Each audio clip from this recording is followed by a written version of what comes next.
Hello दोस्तों। जैसा कि आप सबको पता होगा कि एसएससी एमटीएस की जो आंसर की है वो एसएससी ने रिलीज़ कर दी है 12 नवंबर को। और आप सबने आई होप देख भी ली होगी और मार्क्स भी कैलकुलेट कर लिए होंगे। तो आज मैं आपको बताने वाला हूँ कि एसएससी एमटीएस के कट ऑफ कितने मार्क्स तक रहने की संभावना है। जो स्टूडेंट्स ने रिव्यूज़ दिए और जो डाटा अटेंडेंस और उस सब का जो हमने देखा, लेवल कैसा था एग्ज़ाम का, तो इन सब के हिसाब से मैं आपको एक डाटा बताऊंगा जिसके आसपास कट ऑफ रहने वाली है। तो देखिए, जो कट ऑफ है वो कई चीज़ों पे वेरी करती है, जैसे फॉर्म कितने फिलअप हुए हैं, अटेंडेंस क्या रही है और लास्ट ईयर क्या अटेंडेंस थी, तो उस हिसाब से प्रीवियस ईयर जो कट ऑफ बनी थी उससे एक आप अंदाज़ा लगा पाएंगे। और जो एग्ज़ाम का लेवल कैसा था ये बहुत ही इंपॉर्टेंट फैक्टर है। और वैकेंसीज़ कितनी हैं, तो देखिए जो फॉर्म है वो 44 से 45 लाख फिलअप किए गए थे।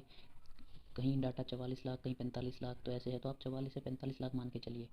और जो अटेंडेंस रही है इस बार की वो 15 से 17 लाख रही है, जो कि 32-35% होगी जो फॉर्म फिलअप हुए हैं उस हिसाब से। क्योंकि देखिए, बच्चों ने फॉर्म फिलअप किए होंगे, फिर कुछ के सिलेक्शन ग्रुप सी या ग्रुप बी में हो गया होगा, या कुछ किसी और रीज़न की वजह से एग्ज़ाम देने नहीं पहुंच पाए होंगे।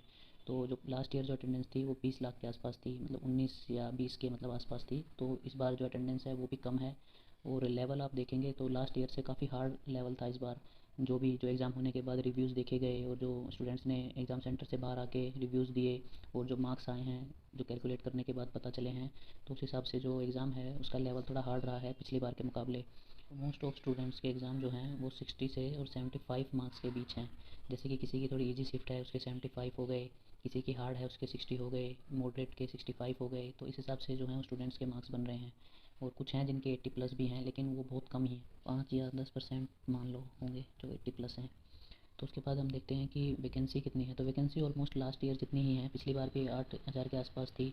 और इस बार जो है डाटा अभी आया नहीं है वैकेंसीज़ का, तो आप मान के चलिए कि 7 से 8,000 ही होने वाली है वैकेंसी तो। और 15 टाइम्स लिए गए थे पिछली बार, 1,20,000 बच्चे टायर 2 के लिए, तो इस बार भी 1 लाख प्लस ही होने वाले हैं ऑलमोस्ट, आप मान लो यही डाटा होने वाला है। तो चलिए कट ऑफ देखते हैं प्रीवियस ईयर की। तो देखिए, प्रीवियस ईयर की कट ऑफ जो रही है वो टायर 1 की 67.80। और जो फाइनल कट ऑफ आई थी जब टायर 2 हो गया था, उसके बाद जब फाइनली सिलेक्शन डीवी वगैरह के लिए जो जिनका सिलेक्शन हुआ था, वो जनरल की जो थी यूआर की वो 85 थी। ये देखिए, मैं बता रहा हूँ जो सबसे लो जिस स्टेट में पूछी गई थी, हर स्टेट के हिसाब से अलग अलग कट ऑफ आती हैं। तो जो कम से कम जो थी वो 85 थी, और ये शायद महाराष्ट्र की थी। लीजिएगा आपने सारे स्टेट्स ऑप्शन में रखे हैं कि नहीं। और ओबीसी की जो थी वो 66.75 थी और फाइनल 84 थी। एससी की 66 टायर 1 की, और जो डीवी के लिए फ़ाइनल आई थी वो 83। और एसटी 55 और देन 78 जो थी वो फाइनल थी। तो देखिए, अब ज़्यादा फ़र्क नहीं होता है इसमें, अटेंडेंस उन सब चीज़ों का काफ़ी फ़र्क पड़ता है। चलिए देखते हैं एक्सपेक्टेड कट ऑफ क्या होने वाली है नॉर्मलाइजेशन के बाद। देखिए, यूआर की जो है वो 65 से 68 तक होने वाली है, जो टायर 1 की है। और इसमें जैसे आपके मान लीजिए 60 मार्क्स बन रहे हैं, रो मार्क्स जो हैं, और नॉर्मलाइजेशन आपकी शिफ्ट जो है वो हार्ड थी और आपको नॉर्मलाइजेशन में 10 या फिर 15 मार्क्स मिल जाते हैं, तो आपके मान लीजिए 75 तक मार्क्स बढ़ सकते हैं। अगर आपकी इजी शिफ्ट थी तो आपके 5 भी प्लस हो सकते हैं, मीडियम थी तो मान लीजिए 7-8 मार्क्स हो सकते हैं आपके प्लस। तो आप ये नॉर्मलाइज मार्क्स जो हैं ये उस हिसाब से मैंने कट ऑफ आपकी यहाँ पे बताई है टायर 1 की, और फाइनल जो कट ऑफ है वो भी नॉर्मलाइजेशन के बाद की ही है। तो आपके रो मार्क्स जो हैं और आपकी शिफ्ट जितनी हार्ड थी या जिस हिसाब से आपका एग्ज़ाम था, उसी हिसाब से आपके मार्क्स जो हैं वो बढ़ेंगे। किसी के 5 भी बढ़ सकते हैं और 15 भी, 20 तक भी जा सकते हैं। तो उस हिसाब से ये है नॉर्मलाइजेशन के बाद। तो आई होप आपको समझ आ गया होगा कट ऑफ का। तो चलिए देखते हैं टायर 2 में क्या पूछने वाले हैं आपसे।